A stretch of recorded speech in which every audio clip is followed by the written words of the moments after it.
नीचे तक जा रही है साउथ पोल पर। तो ये वाली लाइन आपकी कौन सी हो गई, लॉन्गिट्यूड।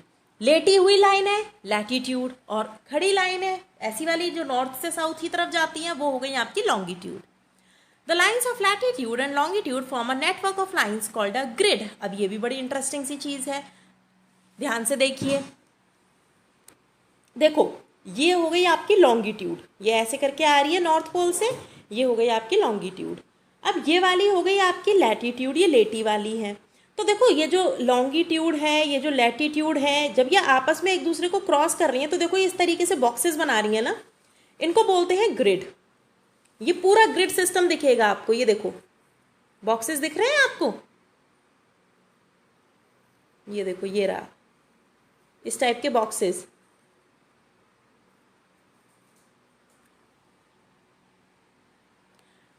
लैटिट्यूड जो कि हमने अभी पढ़ा, latitude is the angular distance between the equator and any point north और south of it on the surface of the earth. It is measured in degrees. इसको हम किस में मेजर करते हैं, डिग्रीज में मेजर करते हैं। The angle of measurement is formed at the centre of the earth. Equator is the longest latitude. इसको अंडरलाइन कर लीजिएगा कि सबसे लंबी लैटिट्यूड कौन सी है आपकी, equator. It is the starting point and therefore it is considered at 0 degree latitude. Actually क्या है ये देखिए, इसमें आपको हाईलाइट भी करके दिखाया है, बाकी सारी लाइनें आपको हल्की नजर आएंगी।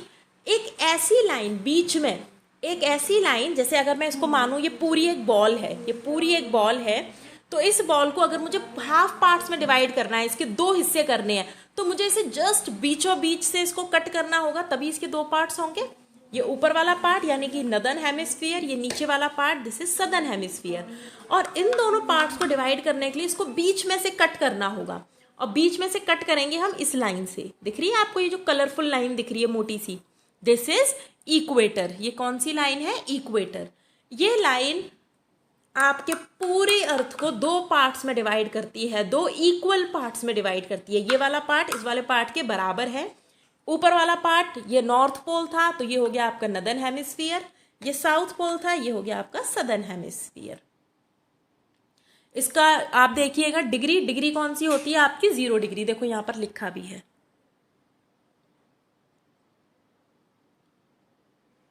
दिख रहा है आपको। इसको हम कैसे करते हैं, इक्वेटर का कौन सा डिग्री होता है, 0 degree.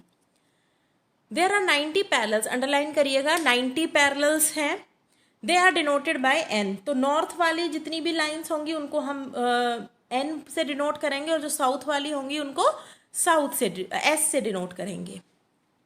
The latitudes are full circles which keep decreasing in size as they move away from the equator towards the poles. The north pole and the south pole are just 2 points. ये भी बड़ा interesting सा है, देख कर ही समझ आएगा।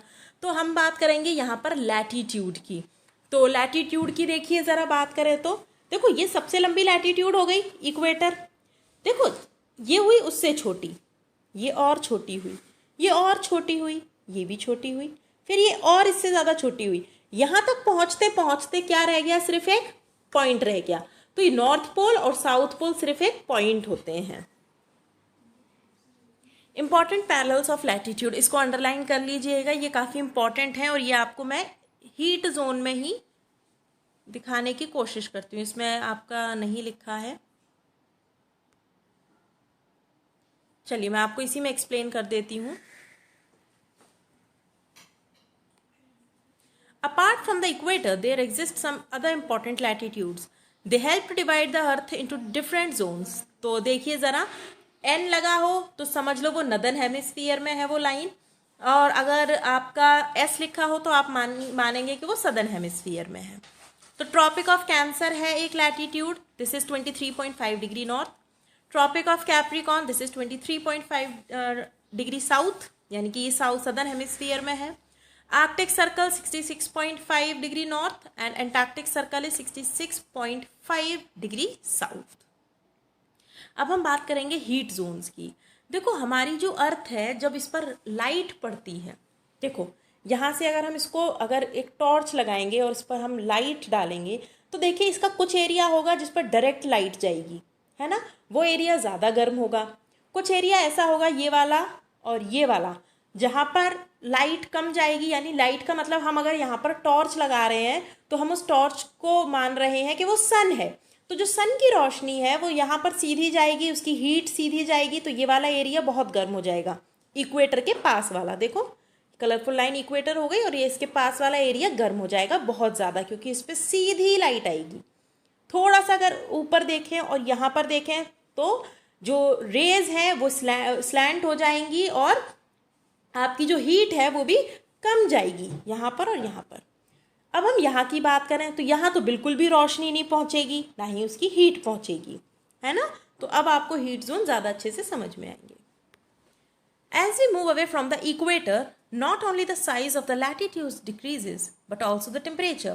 तो जैसे जैसे आप इक्वेटर से दूर जाते जाओगे, देखो ज़रा, ये आपकी इक्वेटर हो गई, जैसे जैसे आप इक्वेटर से ऊपर की तरफ दूर जाओगे और नीचे की तरफ दूर जाते जाओगे, वैसे वैसे आपका टेम्परेचर कम होता जाएगा और लैटिट्यूड का